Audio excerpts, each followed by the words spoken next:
ಎಲ್ಲ ವೀಕ್ಷಕ ಬಂಧುಗಳಿಗೆ ನಮಸ್ಕಾರ. ಗುರು ಪುಷ್ಯಯೋಗ ಅಂತಕ್ಕಂಥ ಬಗ್ಗೆ ಬಹಳ ವಿಚಾರಗಳಿದ್ದಾವೆ. 27 ನಕ್ಷತ್ರಗಳಲ್ಲೂ ಕೂಡ ಹಲವಾರು ನಕ್ಷತ್ರಗಳು ಶುಭಕಾರಕ ನಕ್ಷತ್ರಗಳು, ಹಲವಾರು ನಕ್ಷತ್ರಗಳು ಅಶುಭಕಾರಕ ನಕ್ಷತ್ರಗಳಂತೇಳಿ ವಿಂಗಡಣೆ ಆಗಿದೆ. ಅದು ನಿಮಗೆಲ್ಲರೂ ಗೊತ್ತಿರತಕ್ಕಂಥ ವಿಚಾರ. ಆದರೆ ಅದೇ ಶುಭಕಾರಕವಾಗಿರ್ತಕ್ಕಂಥ ನಕ್ಷತ್ರಗಳಲ್ಲಿ ವಿಶೇಷವಾಗಿರ್ತಕ್ಕಂಥ ಕಾಸ್ಮಿಕ್ ಎನರ್ಜಿಯನ್ನು ಬಿಡುಗಡೆ ಮಾಡ್ತಕ್ಕಂಥ ಕೆಲವು ನಕ್ಷತ್ರಗಳಲ್ಲಿ ಈ ಪುಷ್ಯ ನಕ್ಷತ್ರ ಕೂಡ ಒಂದು. ಆದರೆ ಈ ಪುಷ್ಯ ನಕ್ಷತ್ರ ಕಾಸ್ಮಿಕ್ ಎನರ್ಜಿ ರಿಲೀಸ್ ಮಾಡುತ್ತೆ ಅಂತಂದರೆ ಇವತ್ತು ಹುಟ್ಟೋ ಮಕ್ಕಳುಗಳಲ್ಲಿ ಅದರ ಒಂದು ಅದ್ಭುತ ಇದೆ ಅಂತಂದರೆ 100% ಇದ್ದೇ ಇರ್ತದೆ. ಯಾರ್ಯಾರು ಹಿಂದೆ ಪುಷ್ಯ ನಕ್ಷತ್ರ ಯಾರ್ಯಾರು ಹುಟ್ಟಿದ್ದೀರಾ ಅವರೆಲ್ಲರೂ ಕೂಡ ಆ ಅದ್ಭುತ ಇದ್ದೇ ಇರ್ತದೆ, ಇಲ್ಲದ್ರೆ ಸಾಧ್ಯನೇ ಇಲ್ಲ. ಆದರೆ ಎಷ್ಟತಹ ಒಂದು ಕಾಸ್ಮಿಕ್ ಎನರ್ಜಿ ಇದ್ರೂ ಕೂಡ ಅಲ್ಲೆಲ್ಲೋ ಒಂದು ಕಡೆ ಇನ್ನೊಂದಷ್ಟು ಲೋಪದೋಷಗಳಿರೋದಕ್ಕೆ ಈ ಗ್ರಹಗತಿಗಳ ಪ್ಲೇಸ್ಮೆಂಟ್ನ ಭಗವಂತ ಮಾಡಿದನಲ್ವ, ಅಲ್ಲಿ ಒಂದು ಸ್ವಲ್ಪ ವಿಚಾರ ವಿಮರ್ಶೆ ಮಾಡಿಕೊಂಡ್ರೆ ನಮಗೆ ಗೊತ್ತಾಗ್ತದೆ ಎಷ್ಟು ಭಾಗ ಅದೃಷ್ಟ ಇದೆ, ಎಷ್ಟು ಭಾಗ ದುರದೃಷ್ಟ ಇದೆ ಅಂತೇಳಿ. ನಮಗೆ ಈ ವಿಚಾರಗಳು ಗೊತ್ತಿಲ್ಲದೆ ನಾವು ಬರೀ ಗುರುಪುಷ್ಯ ಅಂದರೆ ಪ್ರಯೋಜನ ಆಗೋದಿಲ್ಲ ವೀಕ್ಷಕರೇ. ಒಂದು ನಕ್ಷತ್ರಕ್ಕೆ 4 ಪಾದಗಳಿರ್ತವೆ. ನಿಮಗೆಲ್ಲ ಗೊತ್ತಿರ್ತಕ್ಕಂಥ ವಿಚಾರ. ಒಂದು ನಕ್ಷತ್ರಕ್ಕೆ 4 ನಕ್ಷತ್ರಗಳಿರ್ತವೆ. ಕೆಲವೊಂದು ಇದ್ದಂತಹ ರಾಶಿನಲ್ಲೇ ಇದ್ದಂಥ ನಕ್ಷತ್ರಗಳೇ 1 4 ಪಾದಗಳು ಮುಗಿದೋಗ್ತದೆ. ಕೆಲವು ರಾಶಿಗಳಲ್ಲಿ 1-2 ಪಾದಗಳು ಮತ್ತು ಮುಂದಿನ ರಾಶಿನಲ್ಲಿ 3-4 ಪಾದಗಳು ಇರ್ತದೆ. ಅವೆಲ್ಲ ಅಸ್ಟ್ರಾಲಜಿಲಿ ಭಾಳ ಡೀಪ್ ಆಗಿರ್ತಕ್ಕಂಥ ವಿಚಾರಗಳು ನೋಡ್ಕೊಂಡಾಗ ಗೊತ್ತಾಗ್ತದೆ. ಇಲ್ಲಿ ಒಂದು ವಿಶೇಷತೆ ಏನಂತಂದರೆ ಪುಷ್ಯ ನಕ್ಷತ್ರ ಕಾಸ್ಮಿಕ್ ನಕ್ಷತ್ರ ಅಂತ ಹೇಳಿದ್ರಿ. ಆದರೆ ಕಾಸ್ಮಿಕ್ ನಕ್ಷತ್ರ ಅಂತಿದ್ರೂ ಕೂಡ ಅಲ್ಲಿ ಯಾಕೆ ಒಂದಷ್ಟು ಲೋಪದೋಷಗಳಿದೆ ಅಂತಂದರೆ, ಮೊದಲನೇದಾಗಿ ಇದು ಶನಿ ನಕ್ಷತ್ರ. ಶನಿ ಅಂದ ತಕ್ಷಣವೇ ದುಃಖ ಕಷ್ಟ ಮರಣ ಹಂಗೆಲ್ಲ ಲೆಕ್ಕಾಚಾರ ಮಾಡ್ಕೊಳ್ಳೋದಲ್ಲ. ಯಾಕಂದರೆ ಅದೇ ಶನಿ ದೇವರು ನಿಮಗೆ ವಿಶೇಷವಾಗಿ ತುಲಾ ರಾಶಿನಲ್ಲಿ ಪಾಸಿಟಿವ್ ಆಗಿರ್ತಾನೆ. ಜ್ಯೋತಿಷಾಸ್ತ್ರ ಗೊತ್ತಿರ್ತಕ್ಕಂಥ ವಿಚಾರ. ಇದೇ ಶನಿ ದೇವರು ತುಲಾ ರಾಶಿನಲ್ಲಿ ಪಾಸಿಟಿವ್ ಆಗಿರ್ತಾನೆ. ಇದೇ ಶನಿ ದೇವರು ಮೇಷ ರಾಶಿಯಲ್ಲಿ ನೀಚವಾಗಿರ್ತಾನೆ. ಆದರೆ ನಕ್ಷತ್ರಕ್ಕೆ ಒಳಪಟ್ಟಿರ್ತಕ್ಕಂತಹ ಈ ಶನಿ ದೇವರು ಪುಷ್ಯ ನಕ್ಷತ್ರಕ್ಕೆ ಅಧಿಪತಿಯಾಗಿದ್ದರೆ ಅವನು ಒಂದು ಕಡೆ ನೀಚವಾಗಿ ಕೆಲಸ ಮಾಡ್ತಾನೆ. ಒಂದು ನಕ್ಷತ್ರಕ್ಕೆ 1-4 ಪಾದಗಳು, ಕೆಲವು ನಕ್ಷತ್ರಗಳು ಕೆಲವು ರಾಶಿಗಳಲ್ಲಿ 1-2 ಪಾದಗಳು, ಮತ್ತು ಮುಂದಿನ ರಾಶಿಗೆ ಎಂಡಾಗ್ತಕ್ಕಂಥ ಸಂದರ್ಭದಲ್ಲಿ 2-3-4 ಪಾದಗಳನ್ನು ನಾವು ನೋಡ್ಬೋದು. ಇದೊಂದು ವಿಶಿಷ್ಟವಾದಂತಹ ಲೆಕ್ಕಾಚಾರ. ಜ್ಯೋತಿಷಾಸ್ತ್ರ ಅಂದರೆ ಒಂದು ವಿಶಿಷ್ಟವಾದಂಥ ಲೆಕ್ಕಾಚಾರ. ಗಣಿತ ಶಾಸ್ತ್ರ ಅಂತ ಹೇಳ್ತೀವಿ ನಾವು. ಭಾಳ ಜನಕ್ಕೆ ಗಣಿತ ಅಂದರೆ ಅಲರ್ಜಿ. ಆದರೆ ಏನು ಮಾಡೋಕ್ಕಾಗಲ್ಲ. ಈ ಗಣಿತ ಎಲ್ಲ ಕಲ್ತ್ಕೊಳ್ಳೇಬೇಕು, ತಿಳ್ಕೊಳ್ಳೇಬೇಕು, ಅದನ್ನು ನೋಡ್ಕೊಳ್ಳೇಬೇಕು. ಯಾಕಂದರೆ ಯಾವಾಗ ಯಾವ ಕರ್ಮಗಳು ಯಾವ್ಯಾವ ರಾಶಿನಲ್ಲಿ ಯಾವ್ಯಾವ ಲೆಕ್ಕಾಚಾರದಲ್ಲಿ ಓಪನ್ ಆಗುತ್ತೆ ನಮಗೆ ಗೊತ್ತೇ ಇರೋದಿಲ್ಲ. ಆದರೆ ಶಾಸ್ತ್ರಜ್ಞರಿಗೆ ಅದು ಅರಿವು ಇದ್ದೇ ಇರ್ತದೆ. ಇಲ್ಲಿ ಪುಷ್ಯ ನಕ್ಷತ್ರ ಶನಿಯ ನಕ್ಷತ್ರ ಆಗಿದ್ರೂ ಕೂಡ ಪುಷ್ಯ ನಕ್ಷತ್ರ ಇರ್ತಕ್ಕಂತಹ ಸ್ಥಾನ ಯಾವುದು ಅಂದರೆ ಅದು ಕಟಕ ರಾಶಿನಲ್ಲಿ. ಯಾಕಂದರೆ ಇವತ್ತು ನೋಡಿ ಚೆಕ್ ಮಾಡ್ಕೊಳ್ಳಿ, ಇವತ್ತು ಪುಷ್ಯ ನಕ್ಷತ್ರ ಕಟಕ ರಾಶಿ ಅಂತೀವಿ. ಕಟಕ ರಾಶಿನಲ್ಲೇ ಪುಷ್ಯ ನಕ್ಷತ್ರ ಇದೆ. ಅಲ್ಲಿಗೆ ಕಟಕ ರಾಶಿಯಲ್ಲಿ ಪುಷ್ಯ ನಕ್ಷತ್ರ ಇದ್ದರೆ ಏನು ಅಂತ ನೀವೆಲ್ಲ ಕೇಳ್ಬೋದು. ಕಟಕ ರಾಶಿನಲ್ಲಿ ಪುಷ್ಯ ನಕ್ಷತ್ರ ಇದ್ದರೆ ಅಲ್ಲಿ ವ್ಯತ್ಯಾಸಗಳ ಸೆರೆಮಾಲೆಯನ್ನು ನೋಡ್ಬೋದು. ಏನು ವ್ಯತ್ಯಾಸಗಳ ಸೆರೆಮಾಲೆ ಅಂತಂದರೆ, ಕಟಕ ರಾಶಿ ಯಾರ ಮನೆ? ಚಂದ್ರನ ಮನೆ. ಪುಷ್ಯ ನಕ್ಷತ್ರ ಯಾರು? ಶನಿದೇವರು. ಅಲ್ಲಿಗೆ ಚಂದ್ರನ ಮನೆಯಲ್ಲಿ ಶನಿದೇವರು ಯಾವಾಗಲೂ ಅಲ್ಲಿ ಪರ್ಮನೆಂಟಾಗಿ ಸ್ಥಿತವಾಗಿರ್ತಾರೆ. ಅಲ್ಲಿಗೆ ಆ ಚಂದ್ರ ಮತ್ತು ಶನಿ ಅಂತಕ್ಕಂಥ ಕಾಂಬಿನೇಷನ್ನೇ ನೆಗೆಟಿವ್ ಕಾಂಬಿನೇಷನ್.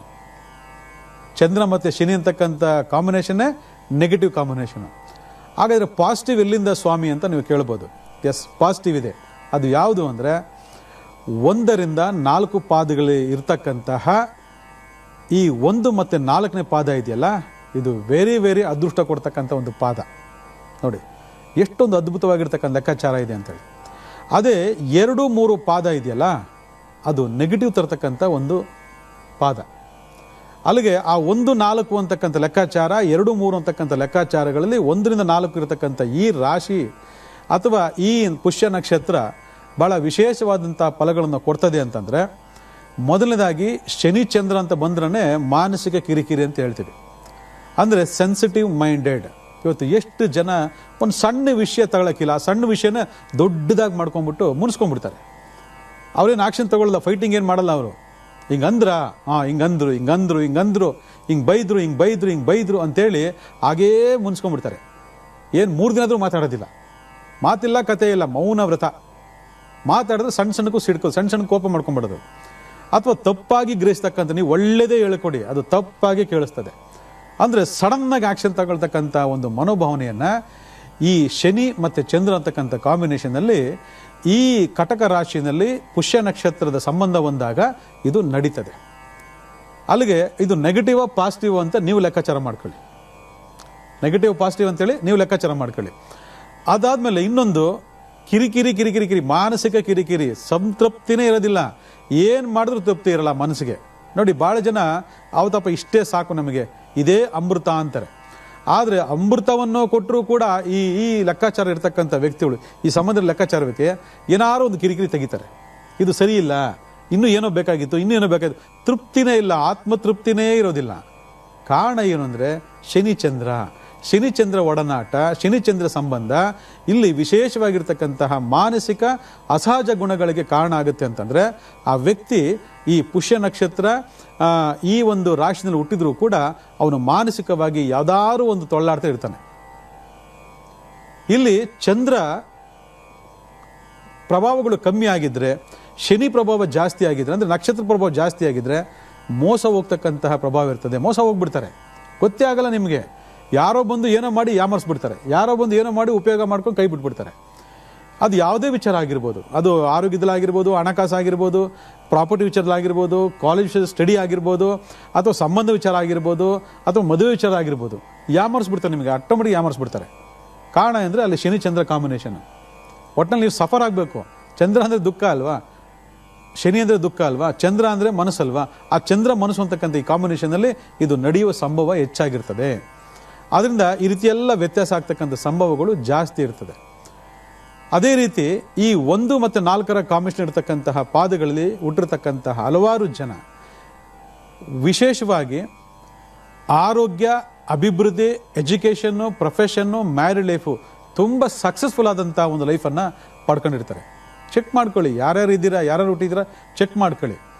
ಇಲ್ಲ ನೀವು ಹೇಳಿದ ಕರೆಕ್ಟು, ಆದರೂ ನನ್ನಲ್ಲೇನೋ ಕೊರತೆ ಇದೆ ಅಂತಂದರೆ ಅದು ಬೇರೆ ಯಾವುದೋ ಜನ್ಮದೋಷಕ್ಕೆ ಸಂಬಂಧಪಟ್ಟಂಥ ಸಮಸ್ಯೆ ಆಗಿರಬೇಕೇ ಹೊರತು, ನಾನು ಹೇಳ್ತಕ್ಕಂಥ ಗುರು ಪುಷ್ಯ ಯೋಗದಲ್ಲಿ 1ನೇ ಪಾದ ಯಾರು ಹುಟ್ಟಿರ್ತಾರೆ, 4ನೇ ಪಾದ ಯಾರು ಹುಟ್ಟಿರ್ತಾರೆ, ಅವರಲ್ಲಿ ಯಾವುದೇ ರೀತಿಯಾಗಿರ್ತಕ್ಕಂಥ ಕಲ್ಮಶ ಇರೋದಿಲ್ಲ, ಯಾವುದೇ ರೀತಿಯ ಸಂಬಂಧಗಳಿರೋದಿಲ್ಲ, ಯಾವುದೇ ರೀತಿಯಾದ ದೋಷಗಳಿರೋದಿಲ್ಲ.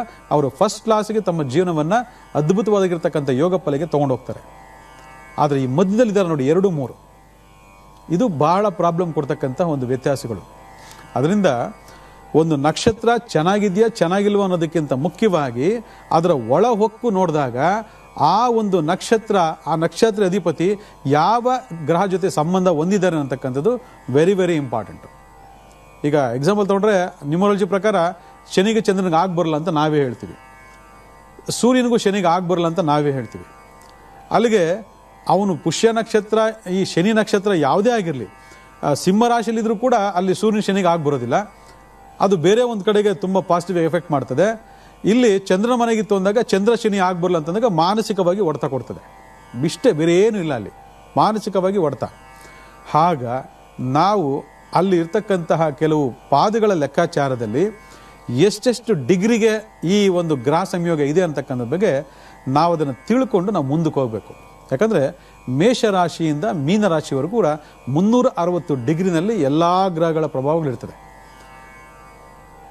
ಆ ಮೇಷರಾಶಿಯಲ್ಲಿ ಇರ್ತಕ್ಕಂತಹ ಆ ಒಂದು ಮೊದಲ ಗ್ರಹ ಪ್ರಭಾವ 1ನೇ ಪಾದ, 2ನೇ ಪಾದ, 3ನೇ ಪಾದ, 4ನೇ ಪಾದ ಲೆಕ್ಕಾಚಾರದಲ್ಲಿ ಎಲ್ಲ ವಿಂಗಡಣೆ ಆದಾಗ ಯಾವ್ಯಾವ ಗ್ರಹಗಳು ಯಾವ್ಯಾವ ಮನೆಗಳಲ್ಲಿ ಕೂತ್ಕೊಂಡಿದ್ದಾವೆ, ಅದು ಪಾಸಿಟಿವ್ ನೆಗೆಟಿವ್ನ ಆಧಾರದ ಮೇಲೆ ನಮ್ಮ ಬಾಲ್ಯ, ಯೌವನ, ಮಧ್ಯಮ, ಮುಪ್ಪು 4 ಹಂತಗಳು ಕೂಡ ರೂಲ್ ಮಾಡ್ತವೆ. ಅಲ್ಲಿಗೆ ಯಾವುದೋ ಸಂದರ್ಭದಲ್ಲಿ ನಾನು ತುಂಬ ಹ್ಯಾಪಿಯಾಗಿದೆ, ಇವತ್ತು ದುಃಖ ಪಡ್ತಿದ್ದೀನಿ ಅಂತಂದರೆ ಅದಕ್ಕೆ ಈ ಥರ ಸಂಯೋಗಗಳಿರ್ತಕ್ಕಂಥ ಪ್ರಭಾವಗಳೇ ಕಾರಣ ಹೊರತು ಬೇರೆ ಇನ್ಯಾರೂ ಅಲ್ಲ.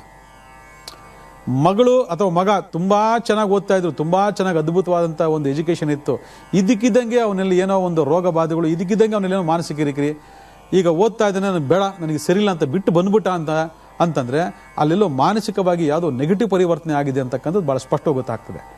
ಆಗ ಮಕ್ಕಳನ್ನ ದೂಷಿಸ್ತಾರೆ ಹೊರತು ಅವನು ಈ ಶನಿ ಚಂದ್ರ ಕಾಂಬಿನೇಷನ್ ಹುಟ್ಟಿದ್ದಾನೆ, ಅವನಲ್ಲಿ ಪರಿವರ್ತನೆ ರೂಪವಾಗಿ ಕಾಲದೇಶ ಶುರು ಆಯಿತು, ಆವಾಗ ಅವನು ಪರಿವರ್ತನೆ ಆದವನ ಬಗ್ಗೆ ಒಬ್ಬರು ಯೋಚನೆ ಮಾಡಲ್ಲ. ಈ ಪಾಯಿಂಟ್ಗಳೆಲ್ಲ ಕರೆಕ್ಟಾಗಿ ಅರ್ಥ ಮಾಡ್ಕೊಳ್ಳಿ.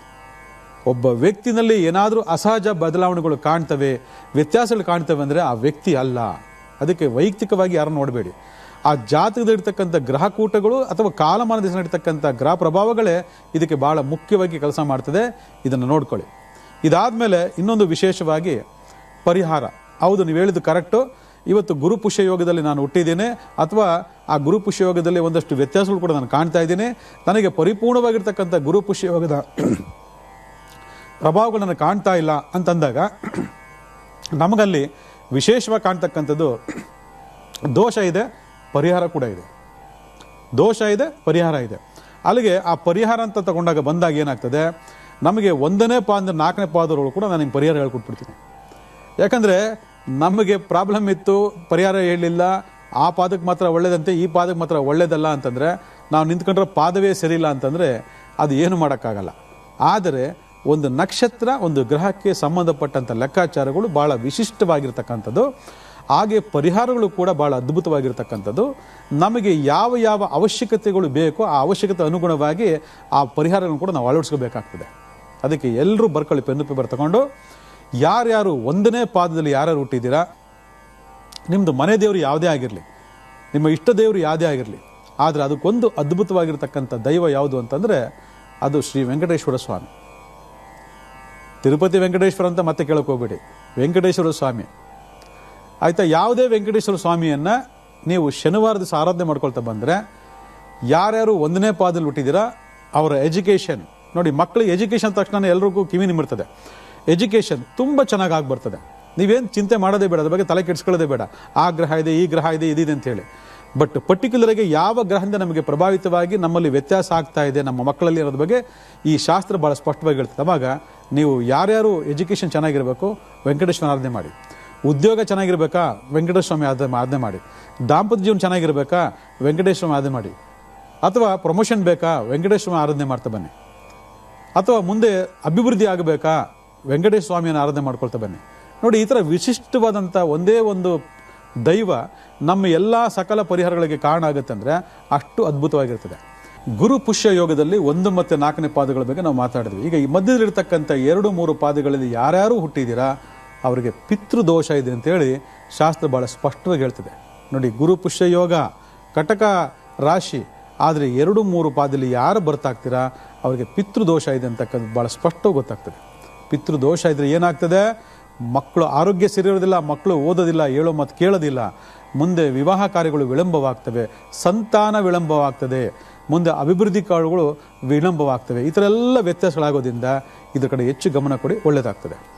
ಇದಾದಮೇಲೆ ವಿಶೇಷವಾಗಿ ಯಾರಿಗೆ ಗುರು ದೋಷ ಇರ್ತದೆ ನೋಡಿ, ಎಲ್ಲ ದೋಷಗಳಿಗಿಂತ ಬಹಳ ಬಹಳ ಭಯಂಕರವಾದಂತಹ, ಬಹಳ ಬಹಳ ಕೆಟ್ಟದಾದಂತಹ, ಭಯಂಕರವಾದಂತಹ ಒಂದು ದೋಷ ಅಂತಂದರೆ ಅದು ಗುರು ದೋಷ.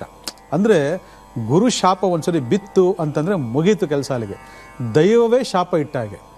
ಅಲ್ಲಿಗೆ ಗುರು ಬೇಕಾದ್ರೆ ಹೋಲ್ಸ್ಕೋಬೋದು, ದೈವನ ಹೋಲ್ಸ್ಕೊಳಕ್ಕಾಗಲ್ಲ ಅಂತಾರೆ. ಆದರೆ ದೈವನ ಹೋಲ್ಸ್ಕೋಬೋದು, ಗುರುನ ಹೋಲ್ಸ್ಕೊಳಕ್ಕಾಗಲ್ಲ. ಅಷ್ಟು ಕಷ್ಟಪಡಬೇಕು ನಾವು.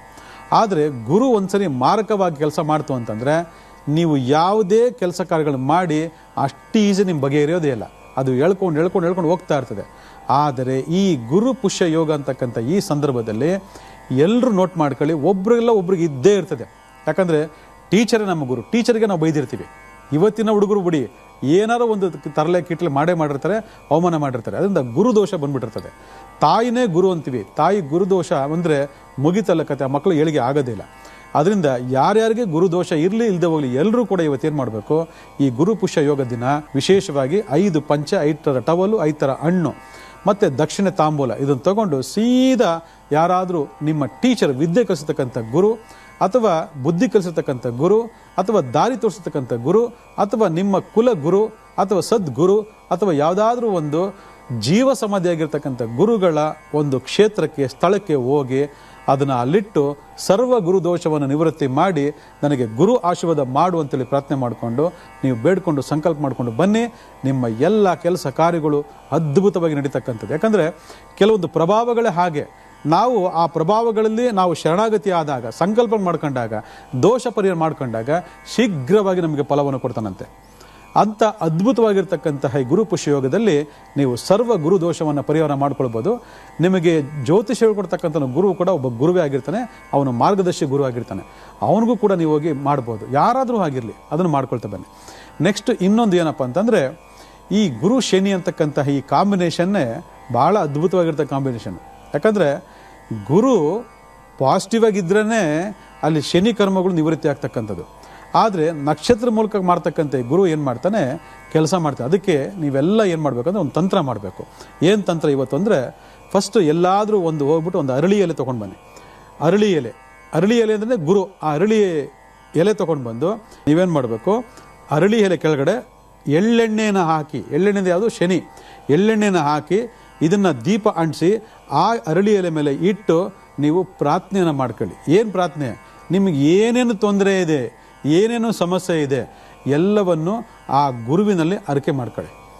ನೋಡಿ, ಈ ದೀಪ ಉರಿತಾ ಅದರ ಬಿಸಿಗೆ ಅರಳಿ ಎಲೆ ಕಾಯ್ತಾ ಬರ್ತಿದೆ. ಅರಳಿಯಲ್ಲಿರ್ತಕ್ಕಂತಹ ಒಂದು ಕಾಸ್ಮಿಕ್ ಎನರ್ಜಿ ನಿಮ್ಮ ಮನೆಯ ಸುತ್ತ ಬಿಡುಗಡೆ ಆಗ್ತದೆ. ನೋಡಿ, ಇಲ್ಲೊಂದು ಸೈನ್ಸ್ ಇದೆ, ಎಂಥ ಅದ್ಭುತ ಸೈನ್ಸ್ ನೋಡಿ. ಆ ಬಿಸಿ ಹಾಕ್ತಿದ್ದಾಗೆ ಆ ಅರಳಿರ್ತಕ್ಕಂತಹ ಒಂದು ಕಾಸ್ಮಿಕ್ ಎನರ್ಜಿ ಆ ದೀಪದ ಜೊತೆಗೆ, ಆ ಎಣ್ಣೆಯ ಜೊತೆಗೆ ಮನೆಯ ಸುತ್ತ ಬಿಡುಗಡೆ ಆಗ್ತದೆ. ನಿಮ್ಮ ಯಾವುದೇ ರೀತಿಯಾಗಿರ್ತಕ್ಕಂಥ ನೆಗೆಟಿವಿಟಿ, ಯಾವುದೇ ಇರತಕ್ಕಂಥ ಒಂದು ಸಮಸ್ಯೆ ಅಥವಾ ಮಾನಸಿಕ ಸಮಸ್ಯೆ ಆಗಿರ್ಬೋದು, ದೈಹಿಕ ಸಮಸ್ಯೆ ಆಗಿರ್ಬೋದು, ಎಲ್ಲವೂ ಕೂಡ ಈ ಗುರು ಪುಷ್ಯ ಯೋಗ ದಿವಸ ಯಾರು ದೀಪವನ್ನು ಅಂಟಿಸ್ತೀರಾ ಅದು ಅದ್ಭುತವಾಗಿರ್ತ ಫಲವನ್ನು ಕೊಡ್ತದೆ. ಆದರೆ ಇದಕ್ಕೆ ದಿಕ್ಕು ಬಹಳ ಇಂಪಾರ್ಟೆಂಟು. ನಿಮ್ಮ ದೇವರನ್ನು ಎಲ್ಲಿ ಸ್ಥಾಪನೆ ಮಾಡಿದ್ದೀರಾ ಅದರ ಕಡೆಗೆ ಆ ಎಲೆಯ ಒಂದು ತುದಿ ಮತ್ತು ಈ ದೀಪದ ತುದಿ ಇರಬೇಕು, ನೆನ್ಪಿಟ್ಕೊಳ್ಳಿ.